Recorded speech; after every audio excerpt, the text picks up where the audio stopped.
এক্ষুনি যদি ওর হাত না ছাড়ো তাহলে কিন্তু তোমার কপালে দুঃখ আছে। থ্রেড দিচ্ছিস আমায়? আজ তো আমি ওকে তুলেই নিয়ে যাব। চোখের সামনে এরকম অশালীন পোশাক পরলে ছেলেপুলের মাথা তো ঘুরে যাবেই, সেটাই তো স্বাভাবিক।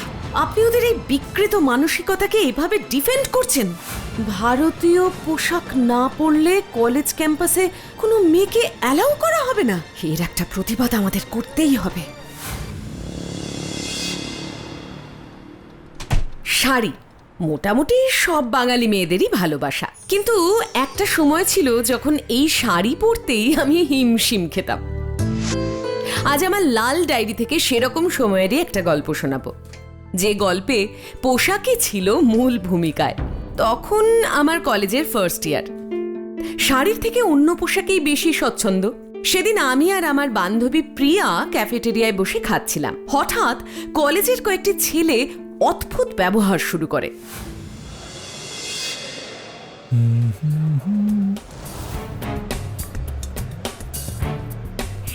এই ওই জিন্স পরা মেয়েটাকে রে? প্রিয়া, ফিলোসফি ফার্স্ট ইয়ার। হে পিনা, মাখন পুরো। এই প্রিয়া, আরে এসব সস্তার কোল্ড ড্রিঙ্কস ছাড়ো, আমার সঙ্গে চলো, দারুণ জিনিস খাওয়াবো, জাস্ট পাগল হয়ে যাবে। এই কি বললে তুমি? ছেড়ে দে মালিনী, চল আমরা ক্লাসে যাই। আরে যাচ্ছ কোথায় মামনি? কি বললাম শুনতে পেলে না? ছাড়ো আমায়, ছাড়ো বলছি। সন্দীপ লাহিড়ী যাকে একবার ধরে এত সহজে তাকে তো ছাড়ে না। এক্ষুনি যদি ওর হাত না ছাড়ো তাহলে কিন্তু তোমার কপালে দুঃখ আছে। আচ্ছা, থ্রেড দিচ্ছিস আমায়? দেখি না তুই কি করিস।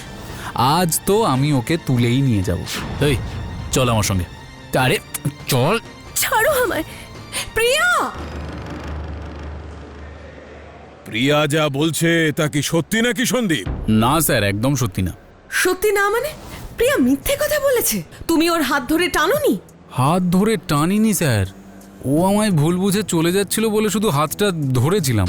আর মানে আমরা তো এখানে সবাই পড়াশুনো করতে এসেছি, মাত্র কয়েক বছরের ব্যাপার, এর মধ্যে মিথ্যে ভুল বুঝে রাগারাগি করার তো কোনো মানে হয় না। তাই আমি ওকে বলছিলাম যে আমার জন্য যেন ক্যাফেটেরিয়া ছেড়ে না যায়। আমি কি ভুল করেছিলাম স্যার? না, একদম না। কলেজে সবাই মিলে একসঙ্গে পড়াশোনা করাই তো উচিত। ও পুরো ব্যাপারটা ম্যানিপুলেট করছে স্যার। শুধু হাত ধরা নয়, ওরা সবাই মিলে প্রিয়া সম্পর্কে কুৎসিত মন্তব্যও করেছে। সন্দীপ, এটা কিন্তু তোমরা মোটেই ভালো কাজ করনি।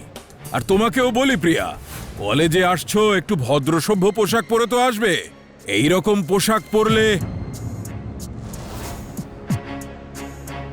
ছেলেপুলেরা তো উত্তেজিত হবেই। এটা আপনি কি বলছেন স্যার?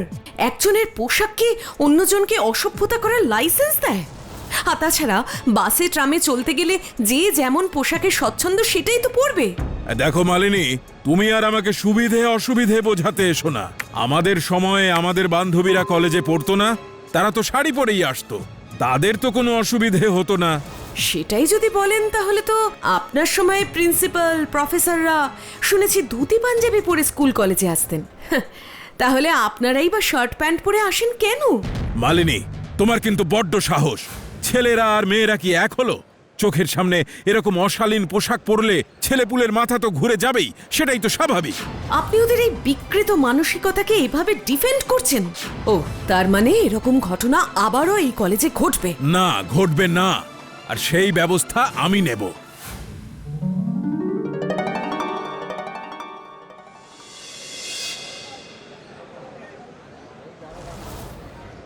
এই প্রিয়া, মনে হচ্ছে কোনো নোটিশ দিয়েছে। চল তো দেখি। হ্যাঁ চল।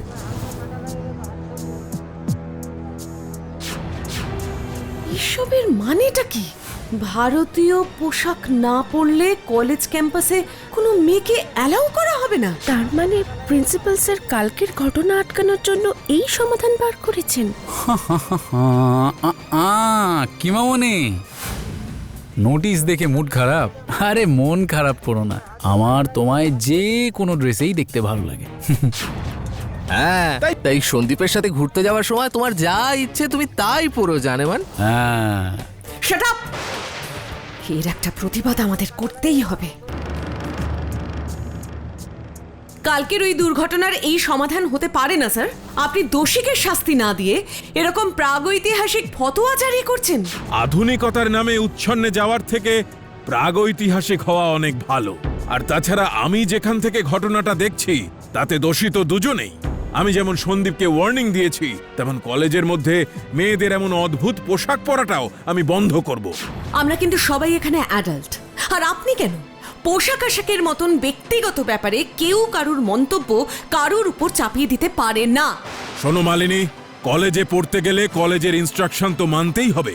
যেমন সন্দীপ কিন্তু অলরেডি কথা দিয়েছে যে ও আর এরকম কোনো কাজ করবে না, তাই তোমাদেরও এটা মেনে নিতে হবে। ফাইন, এটা কোয়েট কলেজ, তাই নিয়মও ছেলে মেয়েদের জন্য সমান হতে হবে। মেয়েদের যদি ভারতীয় পোশাক পরে আসা বাধ্যতামূলক হয়, তাহলে ছেলেদেরও ধুতি পাঞ্জাবি বা নিদেন পক্ষে পাঞ্জাবি পরে আসাটা বাধ্যতামূলক করতেই হবে। আর তা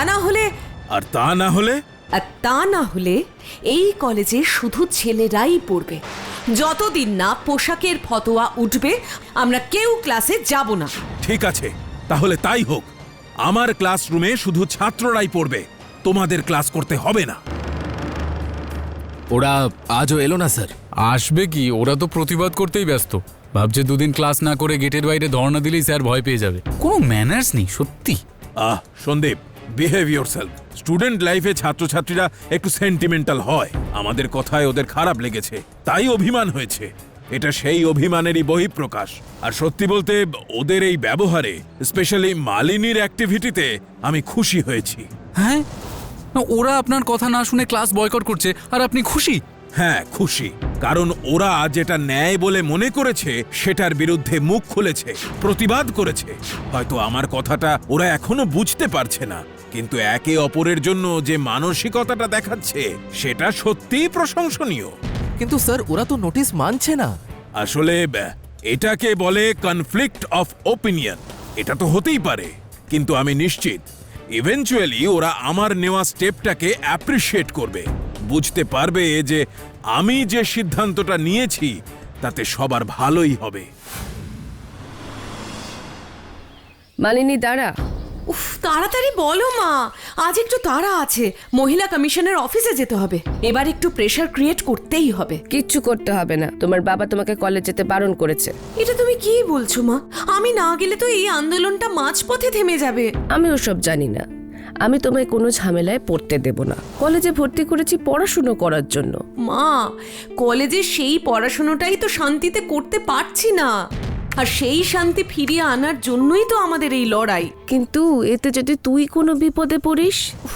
মা, কোনো বিপদে পড়বো না। আমি তো আর একা নই, আমার সাথে আরো অনেক মেয়েরা আছে। তুই বেরোলে কিন্তু তোর বাবা খুব রাগারাগি করবে। তুমি বাবাকে বুঝিয়ে বলো মা, এই পোশাক বিতর্কে প্রিয়াকে ওর বাবা মাকে অনেক কটূক্তি সহ্য করতে হচ্ছে, তাই ওর মা বাবা ওকে বাড়িতে আটকে রেখেছে। এবার যদি আমাকেও আটকে রাখো, তাহলে প্রতিবাদটা কি করবে শুনি? আর প্রতিবাদ না করলে সিস্টেম বদলাবে কি করে? মা প্লিজ আমাকে আটকেও না। সব কিছুতে তুই যে কেন জড়াস আমি বুঝতে পারি না। আর কি কেউ নেই? সব প্রতিবাদ কি তোকেই করতে হবে? কি করব মা, তোমরা যে আমায় এইভাবেই মানুষ করেছো। বাবাই তো আমায় ছোট থেকে শিখিয়েছে, অন্যায় যে করে আর অন্যায় যে সহে, তব ঘৃণা তারে যেন তৃণ সমদহে। একটা জিনিস খেয়াল করে দেখবেন, জীবনে যখনই কোনো বড় বদল আনতে চাইবেন, তখন সবচেয়ে বড় বাধাটা আসে নিজের আপনজনদের কাছ থেকে। সমাজের বাধা পেরোনো অনেক সহজ, কিন্তু কাছের মানুষগুলোর বাধা পার হওয়াটা খুব কঠিন। কারণ তারা ভালোবেসে বাধা দেয়, কেয়ার করে বলে বাধা দেয়। আর তাদের বুঝিয়ে সুঝিয়ে যদি সেই বাধা দূর করতে পারেন, তাহলে দেখবেন তারাই আপনার সবচেয়ে বড় সমর্থক হয়ে যাবে। আমার ক্ষেত্রেও তাই হয়েছিল, প্রিয়ার ক্ষেত্রেও তাই হয়েছিল। বাড়ি থেকেই আমাদের বাবা মারা আমাদের লড়াইকে সমর্থন করেছিলেন। ওরা আজও এলো না? না স্যার, আর শুধু মেয়েরা নয়, অনেক ছেলেরাও কলেজে আসছে না। কেন ছেলেরা আসছে না কেন? কারণ ওরাও মেয়েদের কাজটাকে সমর্থন করছে। ওরা আমার পয়েন্ট অফ ভিউটাকে কেন যে বুঝতে পারছে না বলুন তো? আমার কি কোথাও ভুল হয়ে যাচ্ছে? স্যার, যদি কিছু মনে না করেন একটা কথা বলি। আমি জানি আপনি সহজ সমাধান ভেবেই সিদ্ধান্তটা নিয়েছিলেন, কিন্তু আপনার অজান্তেই সেটা হয়তো একপাক্ষিক হয়ে গেছে। আপনি মালিনীর সাথে বসে কথা বলুন। শুনেছি আজ নাকি ওরা মহিলা কমিশনে যাবে।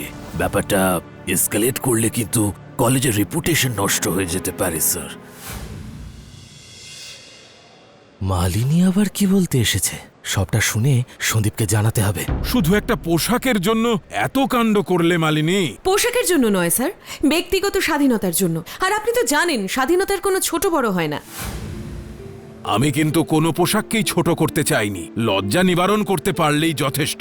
কিন্তু ছকের বাইরে সাজগোজ দেখলে অনেক ছেলেপুলের মনেই অস্থিরতা সৃষ্টি হয়। আমি শুধু সেই কারণটাকে সরাতে চেয়েছিলাম। পোশাকটা তো একটা অজুহাত স্যার।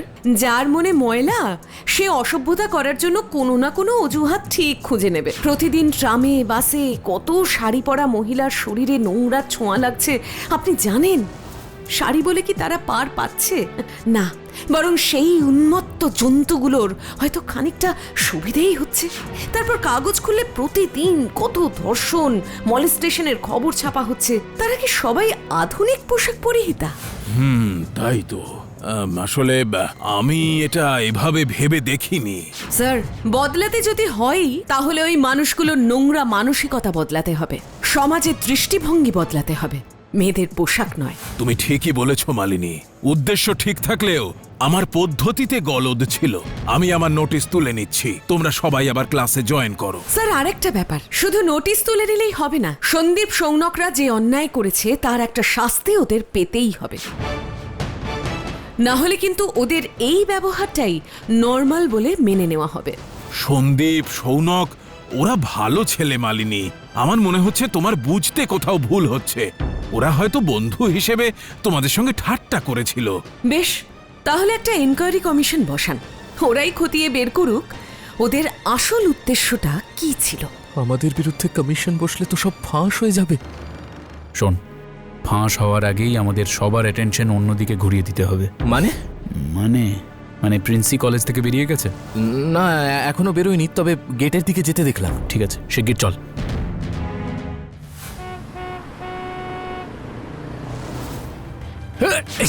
এই বেরো। কে তোমরা? কি চাও?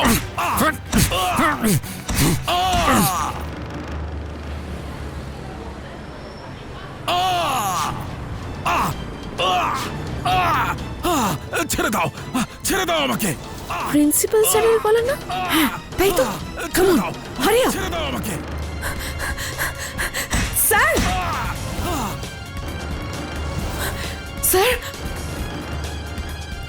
ইয়া!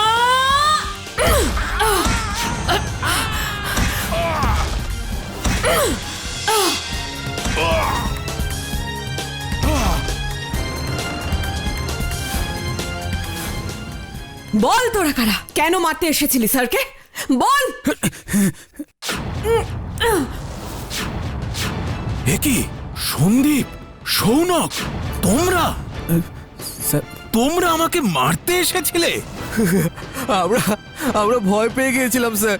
কমিশন বসালে আমাদের অপরাধ সবার সামনে চলে আসতো। তার মানে প্রিয়া আর মালিনী আগাগোড়াই ঠিক কথা বলছিল, তোমরাই অপরাধী। আর একটা অপরাধ ঢাকতে তোমরা আজ আরেকটা অপরাধ করেছো। আমি আমার ভুলের শাস্তি পেয়ে গেছি, এবার তোমাদের শাস্তি পাওয়ার পালা। কমিশন নয়, তোমরা এবার সোজা জেলে যাবে। আমি পুলিশে ফোন করছি স্যার। হ্যাঁ করো। সরি মালিনী, আমি তোমাদের কথাটা বুঝতে পারিনি। শুধু শুধু পোশাককে কাঠগড়ায় দাঁড় করিয়েছিলাম। It's okay sir. তবে একটা জিনিস তো মানবেন, আজ এই পোশাকটা পরেছিলাম বলেই ওদের হাত থেকে আপনাকে বাঁচাতে পারলাম। তাই পোশাক যে একদম ম্যাটার করে না তা বোধহয় নয়। ভাবুন, একটা ঘটনা মানুষকে কত শিক্ষা দিয়ে যায়। পোশাক তো নোংরা হলেই বদলে ফেলা যায়, কিন্তু নোংরা মানসিকতা বদলানোটা খুব কঠিন। তাই মানুষের বাইরের আবরণে নয়, তাদের আচার ব্যবহার মানসিকতার দিকে একটু বেশি মনোযোগ দিন, তাহলেই আসল মানুষটাকে চিনতে পারবেন। আজ আসি, ভালো থাকবেন। মালিনী বৌদির এইরকম সব ইন্টারেস্টিং গল্প পেতে সাবস্ক্রাইব করুন অ্যানিম্যাট্রিক্স ডিজিটাল।